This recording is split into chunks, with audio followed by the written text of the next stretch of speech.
краток преглед на вестите во 15. Македонија денеска одбележува 84 години од почетокот на народно-ослободителната и антифашистичка борба.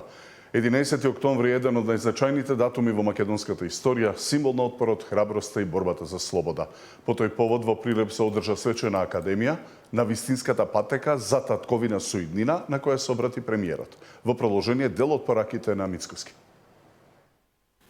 Подготвен сум да го поведам тој процес и да се обединиме околу платформа, не политичка или само економска, туку обштествена, за целите што сакаме да ги постигнеме како држава и патот кон тие цели. Диалог што ќе биде заснован на принципи околу кои треба да се обединат македонци, албанци, турци, роми, срби, власи, бошњаци и сите останати, христијани и муслимани, стари и млади, затоа што покрај сите наши разлики, Македонија е само една и таа останува да биде наша татковина, а ние сите заедно немаме време повеќе за губење. Да, за членство во Европската Унија. Свесни сме дека тој пат за нас не беше фер и нема да биде фер.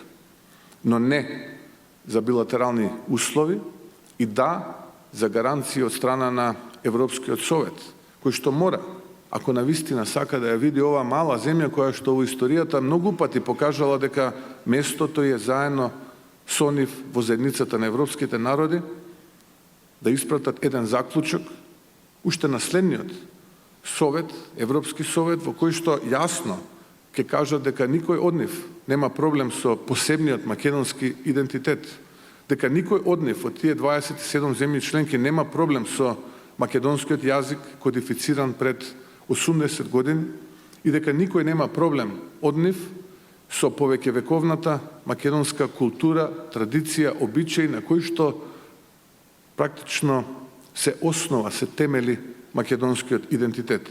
И да речат доста е, нема повеќе вето и препреки поради билатералните прашања.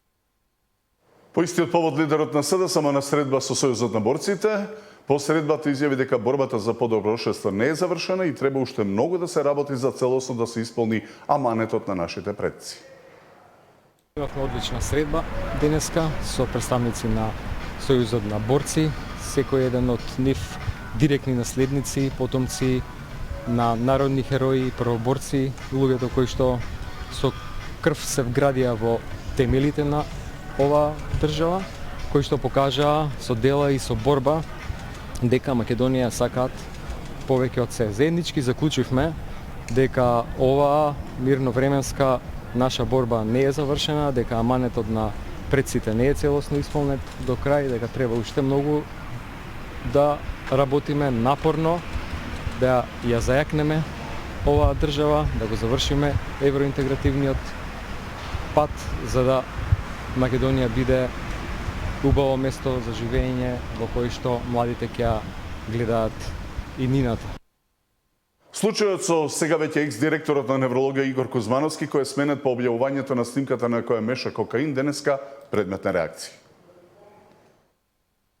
Министерот за здравство во понеделник ќе назначи нов директор на клиниката за неврологија, откако вчера експресно го разреши професорот Игор Кузмановски. По објавената снимка на социјалните мрежи на која се гледа како меша бела прашкаста материја и коментира за квалитет на кокаин. Значи, ја не можел со спидови и со амфетамини да шпакам било. Од Министерството не одговорија на прашањата што е наведено во решението за разрешување, ниту дали ќе побараат од надлежните органи истрага после објавеното видео. Лидерот на опозицијската СДСМ Венко Филипче побара лекарската комора да го испита случајот и да ја проверат работата на докторот.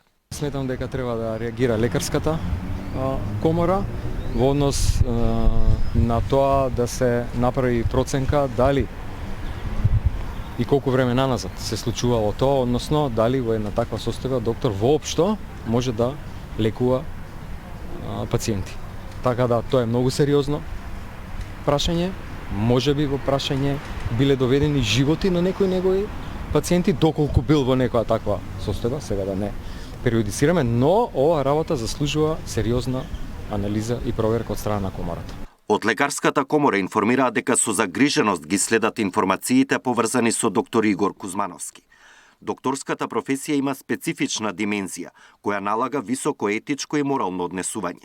Лекарот е обврзан во професионалниот и во приватниот живот, да ги негува и да ги покажува личните квалитети, соодветни на местото и достоинството на лекарската професија во општеството. Лекарот треба да е свесен дека со секој несоодветен, лекомислен, нечесен и понижувачки акт, покрај тоа што се компромитира самиот, ги компромитира и сите други колеги. Конкретниот случај, расположливите информации, поврзани со него, ќе бидат разгледани од страна на органите и телата на комората, кои ќе постапат согласно надлежностите, велат од Лекарската комора. За случајот се огласи и од Комисијата за здравство на СДСМ. Бараат кривична одговорност и истрага за неговата работа. Ако лице што управува со здравствена установа користело дрога, тоа отвара прашање како тоа влијаело врз неговите одлуки како директор, врз здравието на пациентите, врз безбедноста и функционирањето на системот на клиниката. Сите надлежни институции мора веднаш да го повикаат на распит и да го преиспитаат целото негово работење. Сите тендери, одлуки, финансиски трансакции и кадрови именувања во времето кога тој раководел со клиниката. Од ВМРО ДПМН синоќа ја поздравија одлуката за разрешување на директорот на неврологија и посочија институциите да постапат во согласност со законот и утврдените процедури. ВМРО ДПМН ја поддржува одлуката да биде разрешен од функцијата. Немаме сомневање дека јасно и недвосмислено институциите треба да постапат во согласност со законот и утврдените процедури. Извршувањето на јавна функција носи конкретни обврски и одговорности, се вели во соопштението од владеачката партија. По објавеното видео, кое многу брзо се расшири на социјалните мрежи, се огласи професорот Кузмановски. Во објава на Facebook напиша: "Изразувам длабоко каење и се извинувам поради постапката која се има случајно, далеку пред моето превземање на менаџирање на клиниката за неврологија. Тоа е постапка со која не се гордеам и сметам дека е момент на моја слабост, која не смее да биде пример. Секој човек во животот се соочил со слабости, предизвици и грешки. После ова, знам дека оваа грешка нема да се повтори и сум подготвен да живеам со сите мои подеми и падови. Се извинувам на сите кои ги разочарав и ќе продолжам да работам како доктор. Она што највеќе го знам, сакам и живеам да спасувам животи, помагам и работам за доброто на заедницата", пишува во Facebook објавата. Александар Динев, Сител телевизија. ВМРО ДПМН прашува дали 14 милиони евра од еден тендер на Марковски компани завршиле на сметки на заеви. Затоа ли судот го пушти во куќен притвор? За конкретната набавка за ископ на јаглен имало 3 понудувачи. Најефтината понуда изнесувала 100 денари по гигаджул, но прифатена е понудата од 129,7 денари по гигаджул. Тоа е отприлика 30% повисока цена. Автоматски се поставува прашањето: каде завршиле овие 30%? Да ни биде појасно. 30% од 46 милиони евра се 14 милиони евра. Дали овие 14 милиони евра завршиле преку разни канали до сметки на заеви во Бугарија и Дубај? Плюсинфо објави транскрипти од комуникација помеѓу младиот газда на кочанската дискотека Пулс Михаил на инспекторот Дацо со звучни имиња од врвот на СДСМ. Од Плюсинфо прашуваат зошто свиркачите ги скриле овие разговори во кои се спомнуваат Оливер Спасовски, Благој Бокчварски, Сања Лукаревска, Бојан Маричич и Маринела Тушева.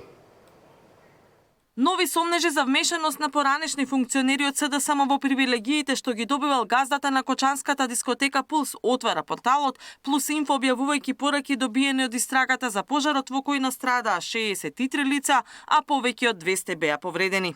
Како што наведува порталот, се работи за текстуални пораки добиени преку анализа на телефонската комуникација на обвинети во случајот за Пулс, а кои покажуваат индиции за некаква вмешаност на политичари, за како што пишува Плюсинфо во коруптивни влијанија. Порталот се сомнeva дека вмешаност во давање на привилегии на газдата за да работи локалот можно е да имаат поранешниот министер за внатрешни работи Оливер Спасовски, потоа екс вице-премиерот Бојан Маричик преку роднински врски на неговата сопруга поранешната пратеничка дечка Маринела Тушева, па се до екс-министерот Благој Бочварски и поранешната директорка на УЈП Сања Лукаревска. Во текстуалните пореки на кои се повикува Плюс Инфо се дава известна комуникација на синот на газдата на Пулс со трето лице од февруари 22, кој го известува дека наводно Спасовски се јавувал во полицијата во Штип за да ургира за дискотеката за проблеми што таа ги имала со кочанската полиција. Исто така порталот вади и пораки од јуни 23 дека наводно за пломба од УЈП треба да се ургира кај Бочварски, Лукаревска, Малечик или Тушева. Од СДСМ демантираат некаква вмешаност на нивните функционери во привилегиите на Пулс и велат дека текстот на порталот е чиста манипулација на власта. Дури манипулативната објава на Плюс Инфо всушност покажува дека обидите да се влие врз кадрите на СДСМ не успеале. Кафичот бил пломбиран, што е директна потврда дека никој од функционерите на СДСМ не попуштил. Со ова паѓаат во вода обидите да се инволвираат функционери од партијата во овој контекст. Ова што го прави власта е срамно и скандалозно, се вели во реакцијата на СДСМ. Катерина Нешкова, Сител телевизија. За предизборните активности гледајте Вести во 16. До тогаш, пријатно.